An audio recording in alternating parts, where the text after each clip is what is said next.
Hello guys, video number 4-এ আজকে আবার সবাইকে স্বাগত।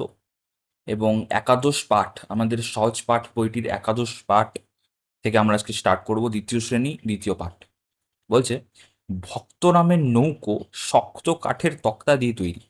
ভক্তরাম সেই নৌকো সস্তা দামে বিক্রি করে। শক্তিনাথ বাবু কিনে নেন। শক্তিনাথ আর মুক্তিনাথ দুই ভাই। যে পাড়ায় থাকেন তার নাম জেলে বস্তি। তার বাড়ি খুব মস্ত, সামনে নদী, পেছনে বড় রাস্তা। তার দারোয়ান শক্তু সিং আর আক্রম মিশ্র রোজ সকালে কুস্তি করে।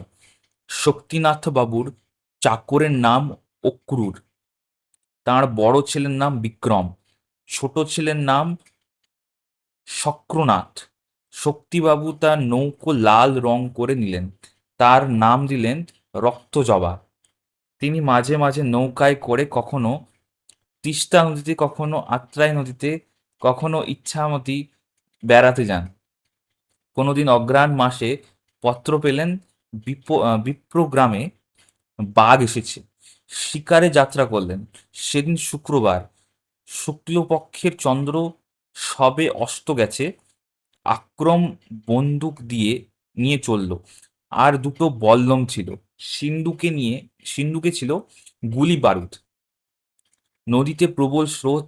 বেলা যখন দুই প্রহর, নৌকো নন্দগ্রামে পৌঁছলো। রৌদ্র ঝাঁ করছে।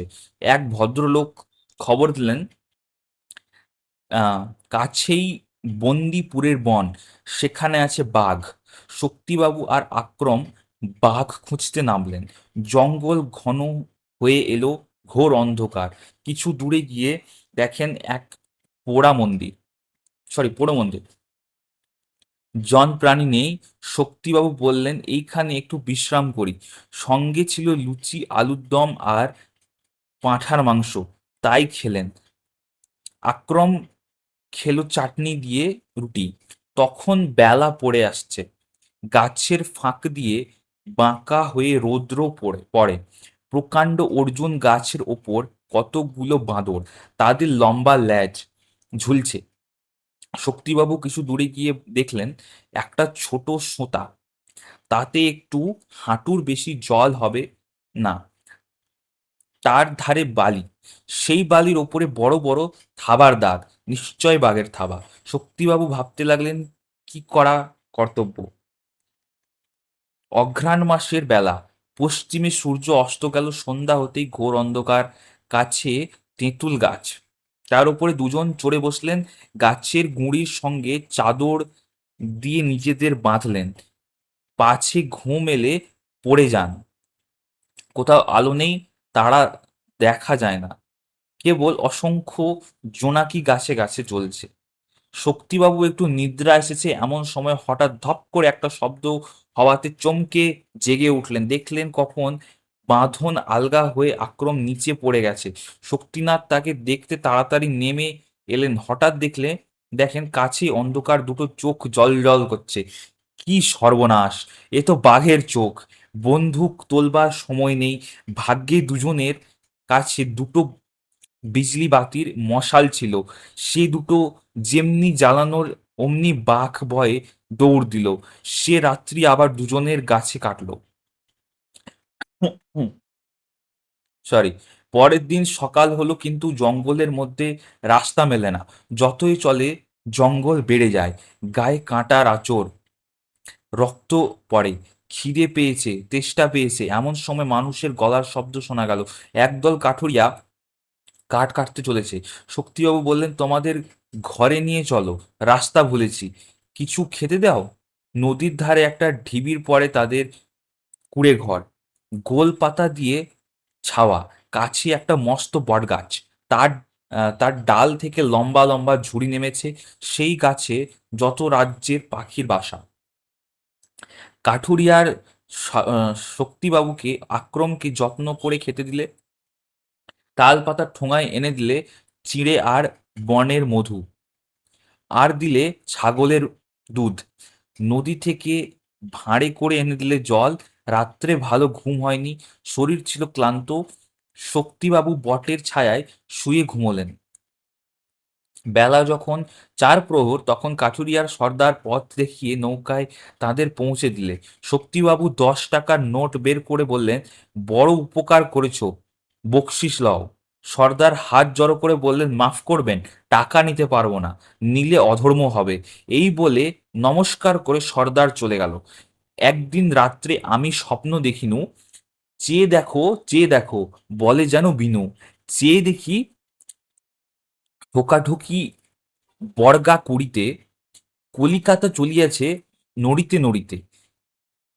ইঁটে গড়া গন্ডার বাড়িগুলো সোজা চলিয়েছে, দুদ্দার জানালা দরজা। রাস্তা চলছে যত অজগর সাপ। পিঠে তার ট্রাম গাড়ি পড়ে ধূপধাপ। দোকান বাজার সব নামে আর উঠে, ছাদের গায়েতে ছাদ মরে মাথা কুটে। হাওড়া ব্রিজ চলে মস্ত সে বিছে, হিরসন রোড চলে তার পিছে পিছে।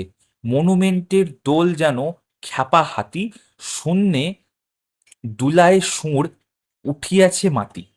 আমাদের স্কুল ছোট ইন ইন, অঙ্কের বই ছোটে ছোটে ব্যাকরণ। ম্যাপগুলো দেওয়ালেতে করে ছটফট, পাখি যেন মারিতেছে পাখার ঝাপট।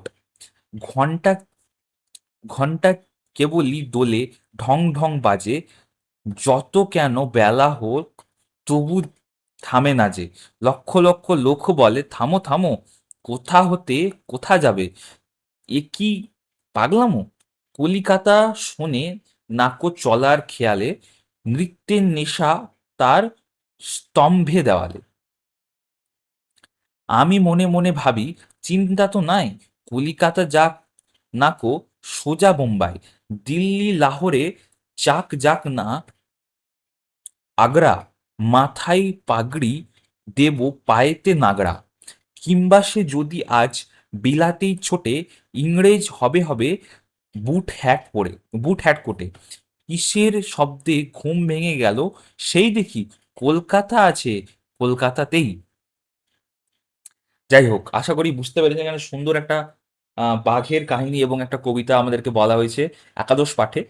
আশা করি ভালো লেগেছে আপনাদের ভিডিওটা। ভালো লাগলে অবশ্যই ভিডিওটা লাইক করবেন এবং চ্যানেলটা সাবস্ক্রাইব করবেন, একটু শেয়ার করে দেবেন। ঠিক আছে? এবং বাকি অন্যান্য যে ভিডিওগুলো রয়েছে সেগুলো দেখার জন্য প্লে সেকশন আপনারা ভিজিট করতে পারেন। আমাদের পঞ্চম শ্রেণীর আমাদের পরিবেশ বইটি অলরেডি আমি কমপ্লিট করে ফেলেছি। রাইট? আরো অনেকগুলো বই কমপ্লিট হয়ে গেছে। আপনারা যদি সেগুলো দেখতে চান, কিছু কিছু ডেমো অলরেডি দেওয়া রয়েছে, সেগুলো যদি আপনারা দেখতে চান, অবশ্যই প্লে সেকশন ভিজিট করবেন। অথবা ডেসক্রিপশনে আপনারা লিঙ্ক পেয়ে যাবেন। অবশ্যই দেখে নেবেন। সকলকে অসংখ্য ধন্যবাদ। All the best. টাটা।